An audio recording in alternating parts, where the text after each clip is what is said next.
I'm going to throw this out there. I think I'd trust an evolved AI more than a designed one. I don't know who designed that AI, but I feel a deep kinship with one that, like me, evolved from complete nonsense and uses a VPN to avoid getting caught doing stuff. Jordan Holmes, Knowledge Fight, Episode 722, Space Capitalism is Still Capitalism. The Daily Grind, Chapter 203. Hedgehog, James thought to himself forcefully. He was lounging against a wall in one of the basements, sort of killing time while people gathered for a small commencement ceremony. About a dozen people were here already, and a handful of Karen's recovery staff were bustling around, making things look nice, and making sure no one tripped over anything that they really shouldn't. It was a nice, busy scene, and he had literally nothing to do with it this time, which was also nice. So he hung off to the side, pressed somewhat uncomfortably against the smooth concrete, acting as living terrain for the mock duel Rufus and Ganesh were having with some of the construction scraps they'd recovered, and that James had ensured were sufficiently non-stabby before they started playing. Hedgehog, he thought again, curling his fingers. It didn't work. So far, nothing had worked. It was kind of frustrating, actually. There were, in the scope of the dungeons that the Order worked with, some pretty obscure and dumb magic. And oftentimes, dungeons seemed to go out of their way to give explanations that purposefully did not tell you what the hell was going on. Officium Mundi's skill orbs, for example, were sort of straightforward, except for how a skill rank was sort of impossible to measure, and that they could also be used to make life or extend your body's operational time, and neither of those things were listed anywhere on the packaging. The Akashic Sewer, weirdly, had one of the more direct magics. You learned things and you got stat upgrades. It even let you check your progress, which was nice. It was a weird contrast for the horrible place to be even marginally helpful when compared to, say, Clutter Ascent, where the relation sticks it rewarded opened connections that then needed a shared emotional moment that then enabled zero-sum passing of an abstract concept between people, all explained in maybe 5 words. Or the Climb, where there was no indication that spell slots existed until you earned one, and it was pure luck the Order had found the textbooks to fill those slots at all. Or Route Horizon, where actually acquiring magic required a 2-step process of piecing together fragments of discovered maps from parts of the world that were sometimes less than a square mile in area and thousands of miles apart, desperately hoping that some of them lined up, and then still needing a separate source of power on top of that to unlock the ability to generate the mana to use the spells by driving a car. All very frustrating. But at least, with those, once you had them, you had them. As of a day or so ago, depending on how time had been going when he wasn't paying attention, James had a rank in Hedgehog. 4-toed Hedgehog, specifically. He had looked up what that meant, and while his understanding of taxonomy was lacking, he was pretty sure he had the gist of it. But he'd also asked for a copy of a taxonomy skill orb, if anyone found one, just to be sure. And so far his rank in Hedgehog didn't seem to do anything. It didn't appear to let him turn into a hedgehog, which was what the part of his brain that never stopped thinking about the young adult book series Animorphs had demanded happen. It didn't, as far as he could tell, give him any practical hedgehog facts, and if it had, he probably would have noticed his Akashic Sewer lesson in biology spike upward, like with the office orbs that gave knowledge in a similar vein. It didn't make him hedgehog-esque either, though James didn't know what that would even look like, so maybe it did and he couldn't tell. Granted, James hadn't had a lot of time to screw around with it. He'd been busy. Everyone had, really.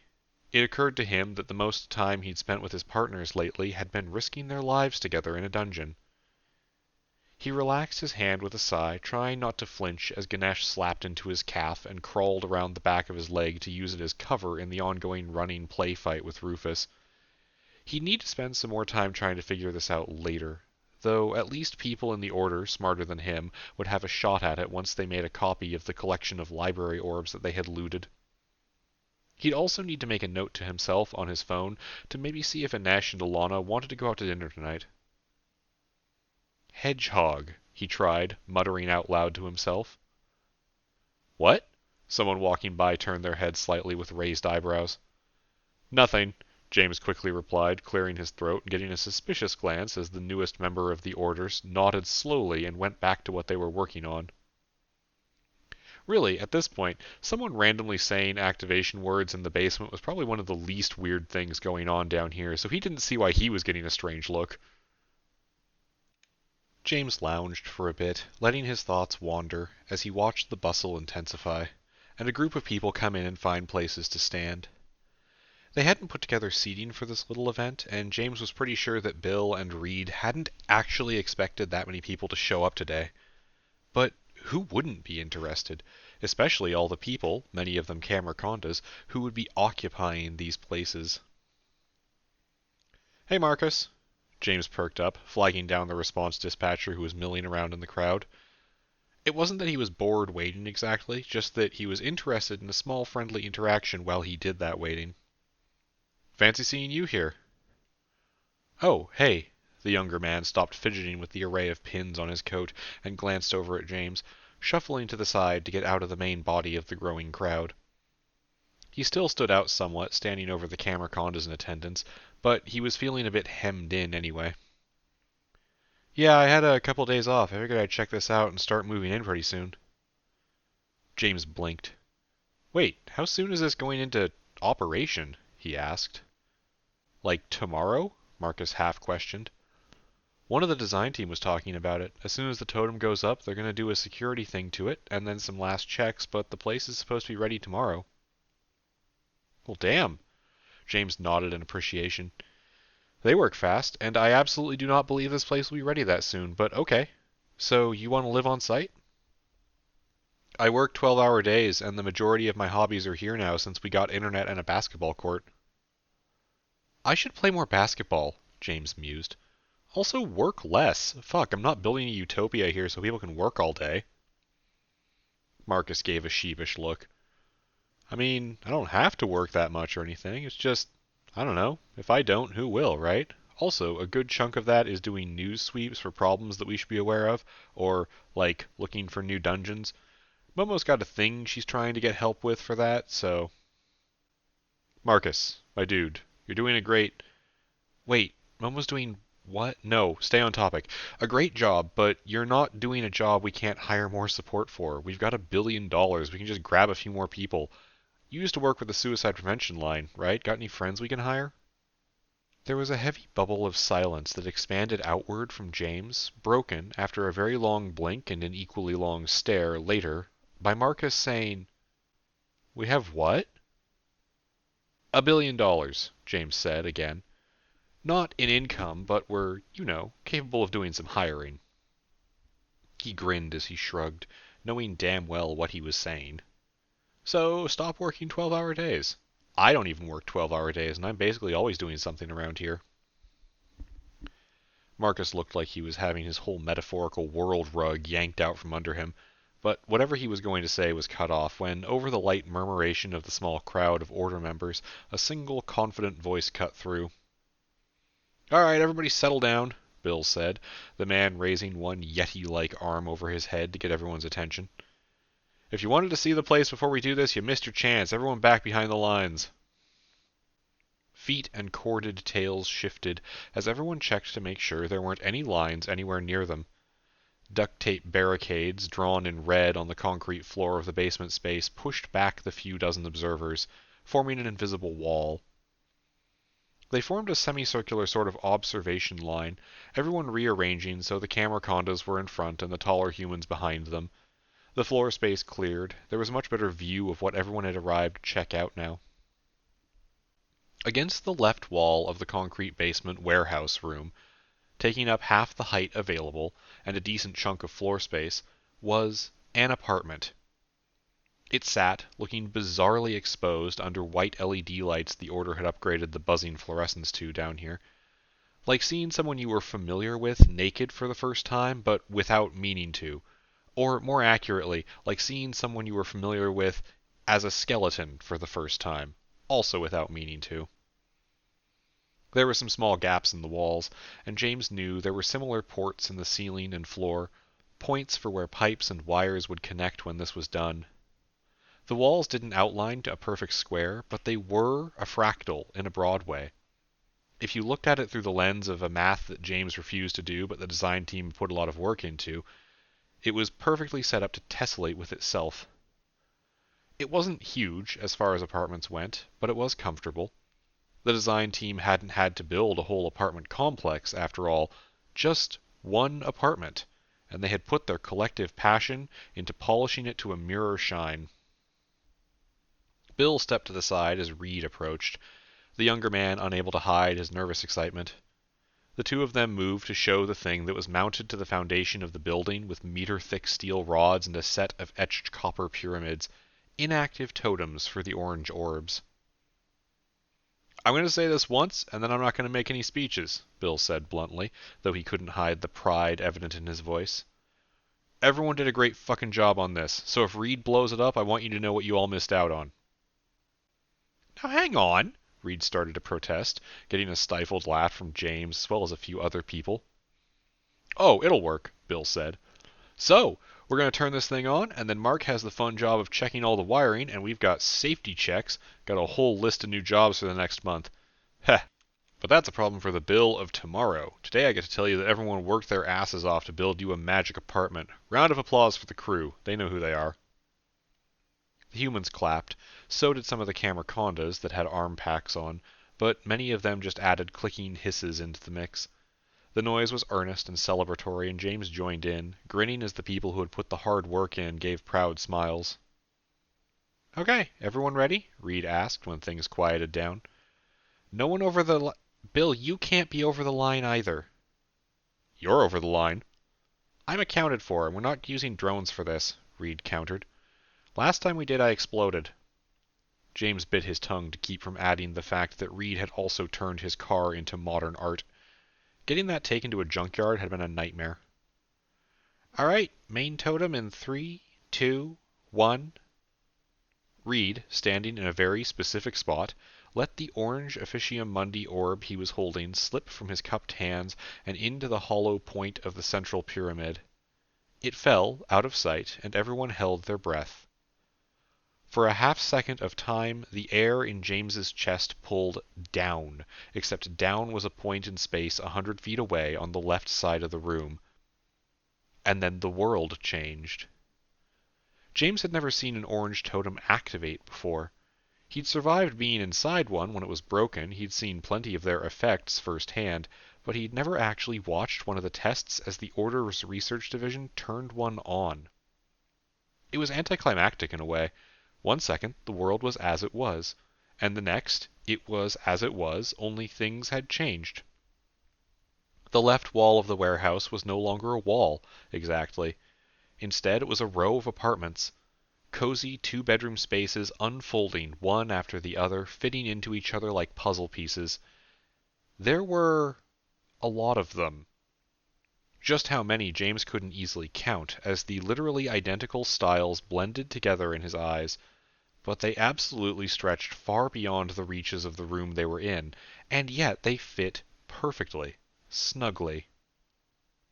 "Good?" Reed called, and got affirmations from the research team that were nearby monitoring the situation.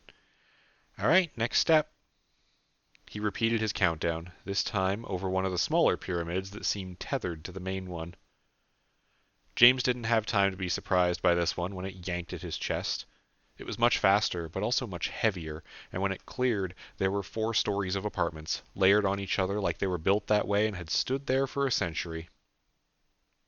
People started whooping and cheering, but apparently the group working on this project had decided to show off and had the budget, time, and brain power to make it work. Another totem, and the room was suddenly wrapped in the apartments, the whole edifice surrounding the watching crowd, but far from pressing in, the space available had bowed outward, the ceiling curving up until it met itself in hyperbolic lines that hurt the eye to look at for too long. Reed stepped back, leaving multiple orange totems unlit, and looked up at the wall of structures he had just manifested inside the basement of a single building. "Yes!" Bill called over the cheers, the man's voice at seeing it all work holding a kind of relief that could not be faked as he held his hands over his head, cheering along with everyone else. No one was allowed in until they could secure the orange totems and make sure it wasn't a hazard, and as Reed had explained, they still had more to do in terms of setting up accessibility. Something about a kind of modified Penrose ramp to get to each of the doors, mostly. And then, he'd made a lot of work for Bill and Mark, double-checking the wiring and plumbing of all of these units. Totems could only do so much. You couldn't make them tighten up gaskets when you had them copy whole rooms. But it had worked. Holy crap, man, that's so cool, Marcus muttered to James. Like, I knew, but seeing it. James did some quick math in his head. At least 60 units, possibly more, housing enough for everyone in the Order who needed or wanted it with some left over, and there was absolutely no reason they couldn't just make more. Aside from, like, PGE getting mad at them for overtaxing the local power grid, if that was a thing that they could even do. And they'd done it in a month, with tools the Order already had. James smiled. He was already smiling, but he refreshed the expression. There was a thought of, is this all it took? But he cut that down early. This was the end product of too many close calls, too many dangerous moments, but also years of exploration and of enabling people to take the time to test and learn and experiment with things. The end point of building an environment where everyone could put themselves into the work they really wanted to do. This was it. The foothold that he had felt like he was missing for a while. And he could not wait to see what came next. On a practical level, what came next was that he had promised JP that he would be helping out with scouting the local organizational landscape. James's job at the Order, despite nominally being the person who had founded the thing, was kind of hard to explain. On the one hand, he was part of their increasingly structured and strategic division that explored dungeons and brought out wonders that the Order could make use of. That was simple. He was a Delver. On the other hand, he also flitted from department to department. He wasn't the only one who did something like that, but James really elevated the art of being a human bookmark. He'd be helping raise a paper drake one day, picking up a response shift the next, doing interviews the same evening, and then staying late to talk to people who needed to be heard, fixing personal problems with a personal touch. In a way, his role was critical, as he acted as a go-between for every different project and idea and magic. And on the other hand, he also had a much more defined duty as a problem solver and decision maker during crisis events, the executive voice that made the call and enacted the plan when a fast reaction was needed and there were people in danger. The three different hands, James was imagining himself as a rat roach in this situation, all complemented each other too. Experience as an adventurer and a delver taught him how to fight, and gave him a set of magical tools. Experience being backup on every project in the building gave him more mundane knowledge and personal connections, and practice applying his weird magics. And then, experience with the responsibility of being the designated problem solver gave him the status and understanding of the rest of the Order to be in the position to be a wandering drifter, and also the person who sometimes had to make difficult decisions on the fly. Today, his job was something that he hadn't actually taken part in before, mostly because of the Order's divisions, the rogues didn't feel quite like something James knew about the inner workings of. Sometimes they were around, a lot of them were also delvers, and every now and then Nate or JP would show up to James and say that they had found something. But the actual distance between the searching and the finding wasn't something that James was familiar with. So far, he wasn't liking it. "I've been sitting here for 2 hours," James said in a low mutter. "I'm not saying I'm bored, but—" "But you're bored. Don't talk to yourself." Ben's voice came through the earpiece James was wearing. A mundane earpiece, even.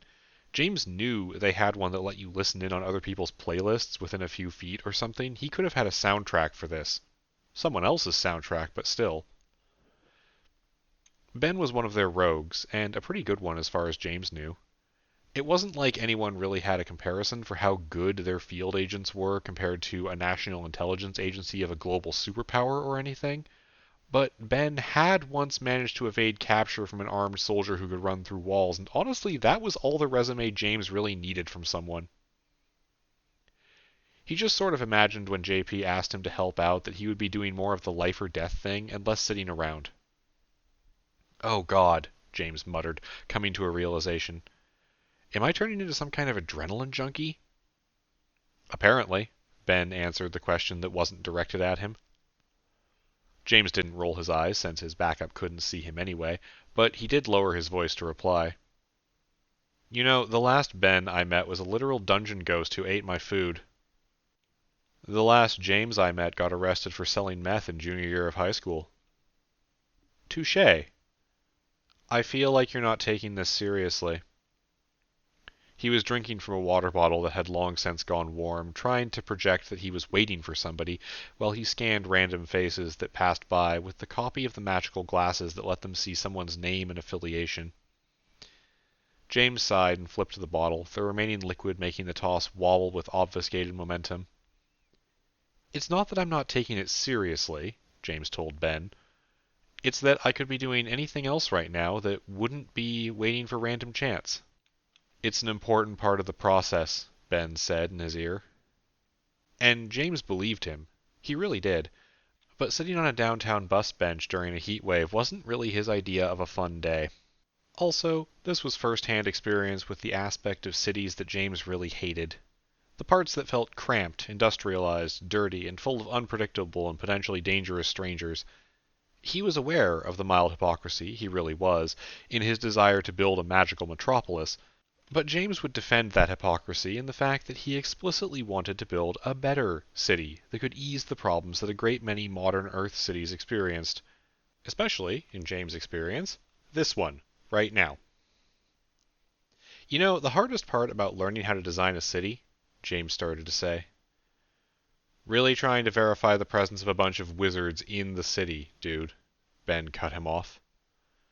Look, we're one of 3 teams. We've got an organic program trolling through traffic cams, and someone got roped into testing the potion that makes a person luckier.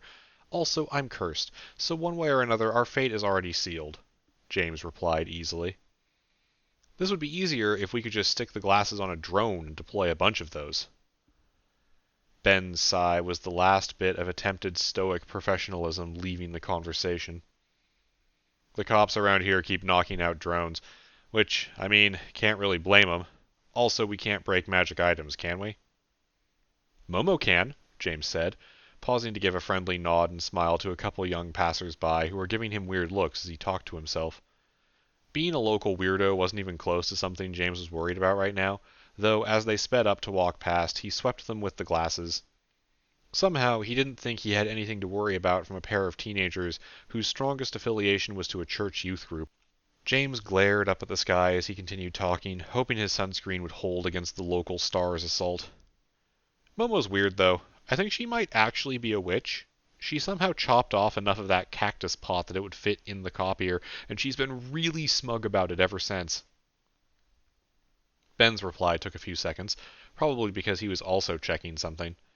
James took the quiet moment to glance over the mostly empty street, IDing a few people getting out of their car down the street as electricians for a local company, someone watering their plants on a condo patio a half-dozen blocks away as a dog sitter, and the guy walking with his head down reading something on his phone as a college student. Just people. No wizard cabals or secret government agencies or mad demigods, just normal people doing normal people things, while it happened to be roughly 32 degrees out. Okay, Ben's voice returned. What were you saying about cities or something? See, you're bored too, James accused him. Has this kind of scouting ever actually worked for us? He suddenly asked. Like, I know we've had luck identifying some stuff with that AI, and we've got that weird orrery thing in the basement now, but how does this work? There was a long enough awkward pause that James felt like he knew the answer, but his backup still explained anyway. It's more that we're an early warning system, Ben said, clearly hiding that he probably also thought this was a waste of time. If we actually have a starting point, we can do the sort of thing you probably think we do. Investigation, surveillance, cultivating contacts, whatever.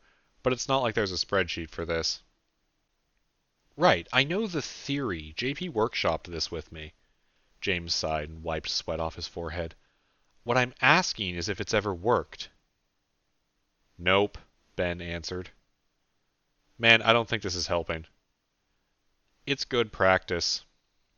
For what? James demanded, the louder voice getting a slight jump from the guy walking past his bench in what had to be the least comfortable leather trench coat possible. Working off his developing reflex, James checked with the glasses and got back a primary affiliation of Reddit user, which made him both depressed in addition to being hot. Field work? Ben asked. James took a deep breath, choked on the diesel fumes of a delivery truck rolling by, and stood up, dusted off the seat of his shorts. I'm going to go strangle JP, he half-joked.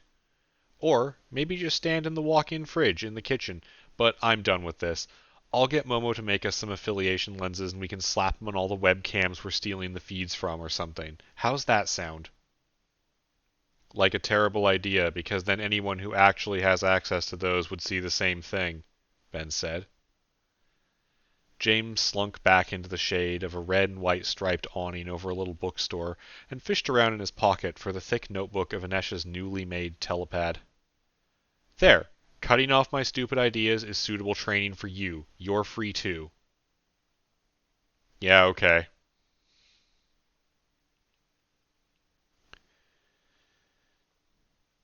James sat on a beanbag in a small room in the Order's basement that was probably originally intended as either an office or a jail cell or both simultaneously. Currently, it was neither of those things and was a Camerconda room. The lair had a lot of space in it, even before the events of the earlier afternoon where a belligerent construction wizard carved out an entire apartment complex inside a single room of one of their basements, and they put a lot of that space to good use, generally.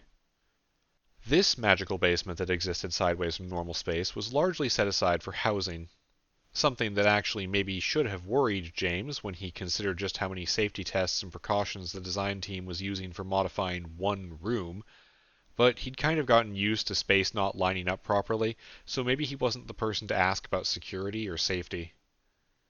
A lot of the rooms down here were set up as bedrooms, relying on the facilities of the rest of the building for things like making food, but they were still cozy, and many of them had permanent residents who had decided that living in the lair was nice, actually. Or people who had nowhere else to go, often both at once. And then there were a bunch of rooms that were modified to be well suited to the Camerconda population of the Order. A lot of them didn't really need or want their own bedrooms, instead preferring a design that had been settled on of a kind of two-floor nest, where they could curl up and sleep in piles. Other rooms near the sleeping nests were converted to cubbies to hold personal effects, and a couple small relaxation areas that were made to be easy for Camercondas to access and feel comfortable in, while still letting other people join them. Which was the room they were in now. Beanbags for seating wasn't uncommon, but the low-mounted brace points on the wall where Camercondas could plug in their own vocal speakers or an arm pack if they didn't have any help was. Also, the pile of yellow orbs that were here for food for the dungeon creatures if they ever needed an emergency snack. James settled himself in, trying a dozen configurations for his legs before giving up and accepting that his knees were going to hurt today. All right, he told the Camerconda he was spending some time with. Where do we even start on this? Coiled on their own seats around the room were a handful of the Order's most common non-human species. Thought of Quiet occupied another beanbag, blue and gray cables almost blending into the black fake fur of the seat. Scent of Rain was perched upright nearby, her own triangular camera head looking like a bony ridge wrapped in her darker blue cables. And then, sprawled out over several soft seats and jolting awake as the conversation started, Watcher Under Stone, the semi-leader of the Camerconda's main semi-religion, her own dull white and orange colors in more of a blended swirl than the others. They had invited a few others, but Frequency of Sunlight and Deb were doing something this evening, Color of Dawn insisted on being self-depreciating, and Texture of Bark Dust said something about taking a nap, while allowing Karen to use her mind as secondary processing hardware, which James was going to check on later. We start at the start, Thought of Quiet said simply. You see a problem. A problem we disagree on, Watcher Understone said, rolling slightly and using her snout to nudge the speaker she was wearing as a necklace out from under her to where her artificial voice would be less muffled. But a problem. James sighed. Okay, so I've talked to a lot of different camera condas about this in bits and pieces, but I feel like we should get this out in the open, he said. Cultural coherency. As in, like, here, now, in the face of this multi-species world we're frantically throwing together, how much does a given Camerconda have a culture that is similar to every other given Camerconda, but dissimilar from a given member of any other species? Humans, mostly, for now, I mean. And specifically order humans, since that's where our cultures abut. Thought of Quiet answered instantly. We don't, he said, with prideful conviction. Scent of Rain cut in, synthesized voice pronouncing the word in an odd cadence that she used like humans used or like. But should that be the case? She asked, continuing before Thought of Quiet could interject. We are growing. Before we were brought here, we made art, told stories. There is a gap now. Yeah, that's what I'm talking about, James said with a nod. Your people, specifically the group of you that grew up in Officium Mundi, you had a culture before you joined us here, and I'd like to talk about what we can do to preserve that. And this is where we disagree, Watcher Understone nodded, pulling herself into a coil as she bobbed her head at James. You want us to be apart from you. Scent of Rain hissed under her speech, layering two sounds over themselves. Yes, bad plan. We should not lose what we were, but also should not be separated. There is a gap there. Thought of Quiet used the same words she had a second ago. We can't be different and the same. So the thing is, James cut in, before the three of them started what was clearly a discussion they had had before, this isn't something that's totally new to humanity. We have a long, long history of cultures meeting and interacting, and can I share something I'm really worried about? The three Camercondas, all of them in leadership positions within their people, pivoted to look at him expectantly, lenses focusing on his face. It's not just that I worry about removing your connection to what you had before. I don't think that's exactly the problem. I worry we're locking you out of contributing to what we're doing now. We participate more and more each day, Thought of Quiet said, confusedly looking between his companions. We are a part of this place. Scent of Rain looked at the floor. Are we? She asked. Entirely? See, that's what I wanted to talk about, James said, leaning forward, trying in vain to pull his legs underneath him in a position that didn't feel like he was constantly fidgeting. Because I want you to be, but I want you to have a foundation you can call your own and not just, I don't know, whatever we give you or tell you is right or whatever. He sighed. I didn't prepare enough for this and don't know exactly how to express this worry. Sorry, Scent of Rain, did you have more to add to that? I kind of cut you off there. The Camerconda nodded at him. Yes, she hissed out a small breath. Have been watching the new ones grow for months, Scent of Rain started, reminding them that she was one of the leaders of the mixed species after school club and or summer camp the Order had been running. For them, it is entirely. You, here, us, we are their foundation. This is good, I think. They make art, and that art is new. She sounded fiercely proud as she said it. It is the first art that our children make together, but it is not ours. It has more in common with yours. Different, yes, but modified human still. Watcher Understone hissed in agreement. This is true. They do not have a connection to our origin. Don't understand why we believe. Out of curiosity, James asked, worry spiking at what the answer might be, is it important to you that your people believe what you do? No, Watcher Understone said with a laughing hiss. I am not blind. I have seen how humans believe similar things. Our belief is the fact of our personal history, nothing more. Thought of Quiet spoke up again. I have a question, he stated, focusing on James. You say culture, but that word does not mean as much to me. What does it mean to you? James thought for a minute before answering. I'd probably say a culture is what a population shares. At a base level, if I want to get more complicated, then it's a recognition of certain shared tropes that tie media and art together, a common framework of knowledge you can expect most people to have. It's also shared or common customs or habits, intentional or otherwise, that exist. The way that someone in a society behaves on a day-to-day basis, that kind of thing. He cracked his knuckles while he talked, tilting his head back to stare up at the ceiling. I don't want to say it's also what subcultures are included, but it's certainly how and why the primary culture interacts with other cultures and subcultures inside itself. He looked over at the first Camerconda he had ever talked to. Does that help at all, or am I just going mad, rambling? It helps. I have another question, the Camerconda said, pushing himself upright on his beanbag to properly look down at James. This is a trap, isn't it? James joked. Thought of Quiet nodded, head bobbing enthusiastically. Humans, from before you began changing things, you have many cultures. Yep, James nodded. Do you like them? Thought of Quiet asked. James paused, suppressing a wince. That's complicated?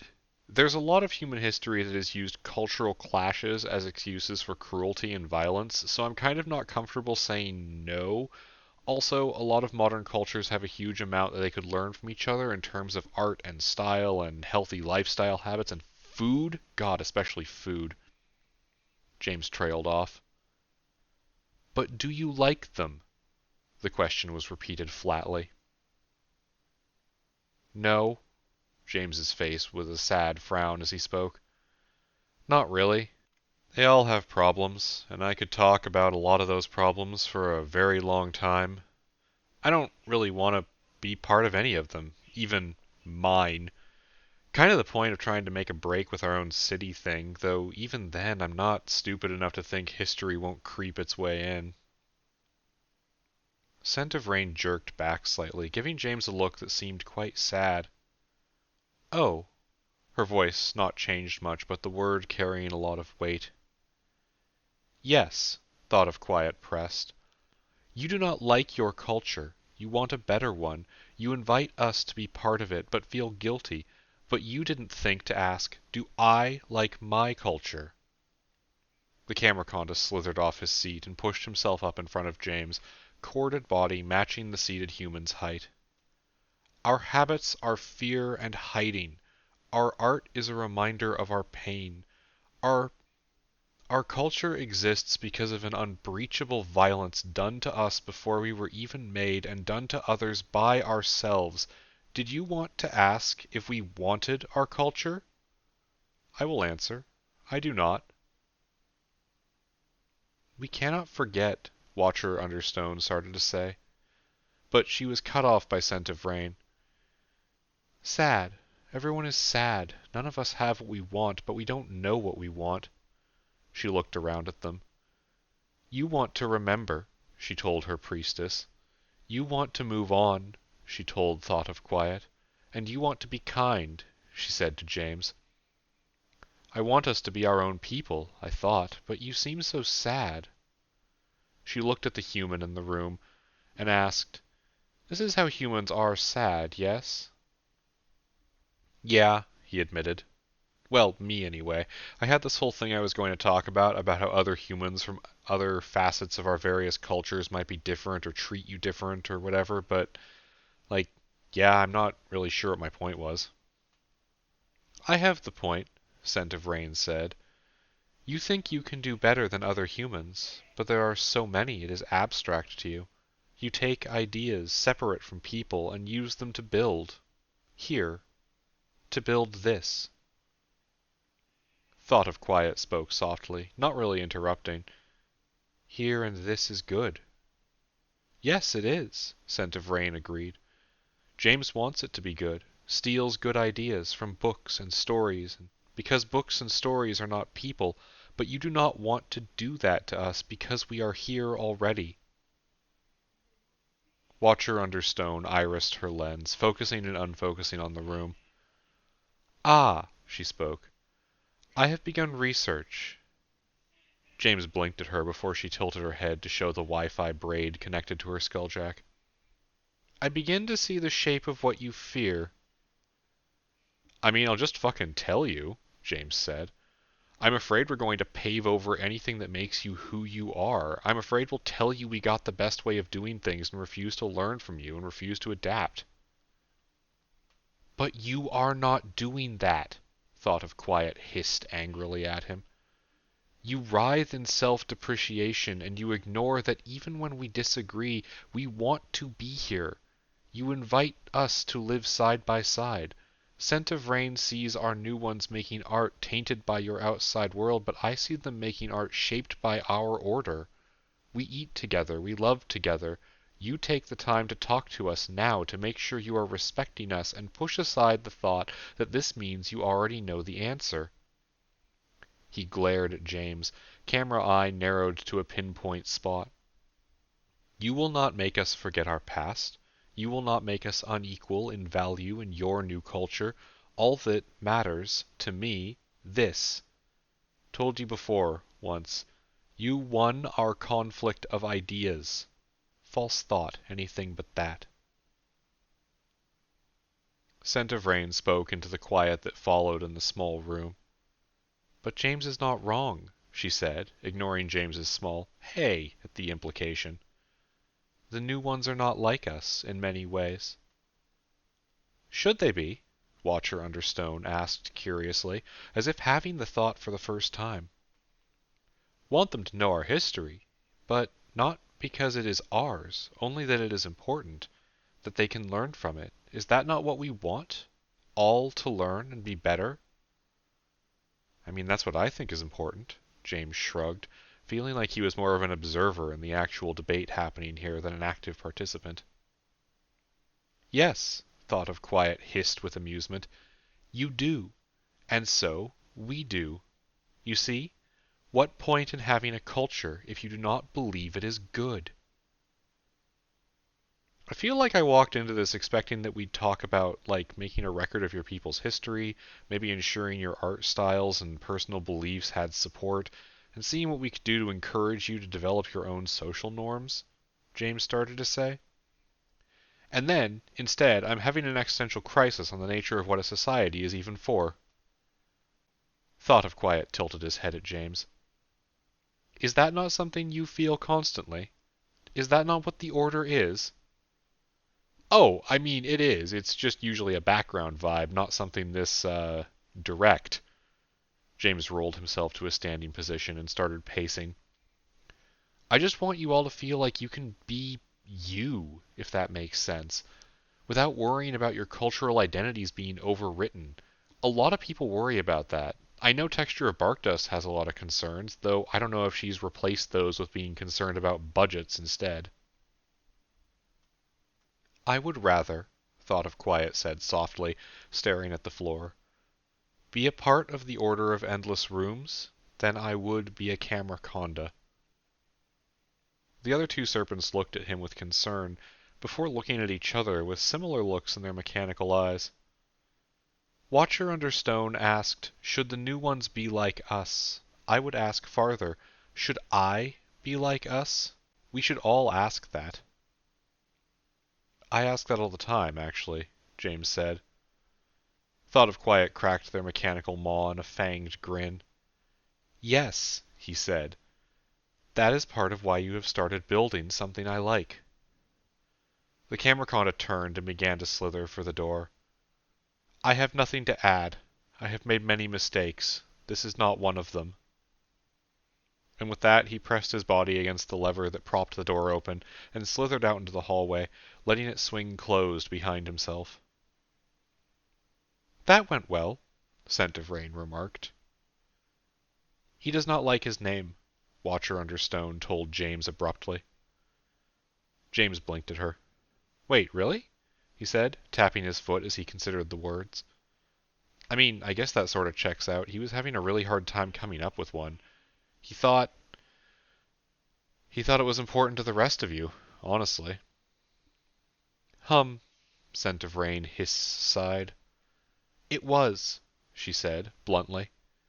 Now I am not sure it should be. Why are no humans named like us? Uh, James scratched the back of his neck. Well, it's not our cultural convention, I guess. But then he held up a hand and added, though, that said, there's humans, damn it, in the Order now who are using different names than anyone is used to. I legitimately did not think the girl who wanted to be called Thermocles would stick with that, and she did, and I figure it's only a matter of time before someone decides they want a name like yours. Are you okay with that? We could probably make sure it doesn't happen if you want. Scent of Rain slithered forward and butted the top of her head into James's side in a friendly motion. You are so worried, she said. I think I was wrong. I think it is okay that we move on from who we were, but I would like to share more. I think I will teach the new humans how to make our art. She nodded to herself. The new humans do not have fangs, Watcher Under Stone pointed out. Oh, Scent of Rain stopped, as if she had forgotten that minor detail, head tilting down to the floor dejectedly. Well, we can adapt. Then she looked up at James again. Does research have Shaper substance prepared for safe use yet? Oh my god, please do not give the kids fangs. James swiped a hand over his face. I don't know how to explain how bad of an idea this is. Please do not do that. The Camerconda just replied with a sly smile on her wide mouth. She said simply, before turning to head for the door herself. Well, we will speak more later. I cannot be late. I will excuse myself as well, Watcher Under Stone said, and James moved to hold the door for them both. Then he had a thought. Oh, he said, getting a pause from the two serpents. What? Do you know, just out of curiosity, what did Thought of Quiet want to be called? Did he ever say to either of you? Watcher Under Stone bobbed her upper body in a long nod. He did, yes, she told him. He wanted to be named James, she said. And then, before James could protest or say anything at all about that, she slipped out the door and down the hallway out of sight.